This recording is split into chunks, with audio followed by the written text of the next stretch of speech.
విమర్శించే ఆత్మ ఇప్పటిది కాదు, 2000 సంవత్సరాల క్రితమే యేసు ప్రభు భూమి మీద పరిచర్య చేస్తున్నప్పుడే ఉంది.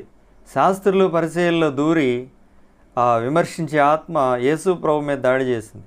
యేసు ప్రభు స్వస్థత చేస్తే గొడవ, పాపాత్మరాలు విడిపిస్తే గొడవ, ఏదో ఒక రకంగా యేసు ప్రభు మీద బురద చల్లాలి అనేటటువంటి ఆత్మ ఆ రోజున ఉంది. అదే ఆత్మ ఇప్పుడు కూడా కొంతమంది సేవకుల్లో ఉంది. వీళ్ళు చేయలేనటువంటి కార్యాలు ఎవరైనా చేస్తే అసూయ, అది దేవుడు చేసింది కాదు. వీళ్ళు ఏదైనా ఒక విషయం చెప్తే వీళ్ళకి బైబిల్ జ్ఞానము మహాజ్ఞానము వీరి దగ్గర ఉందన్నట్టుగా ప్రదర్శన, అంటే వీళ్ళు హీరోల్లా కనబడాలి ప్రజల ముందు.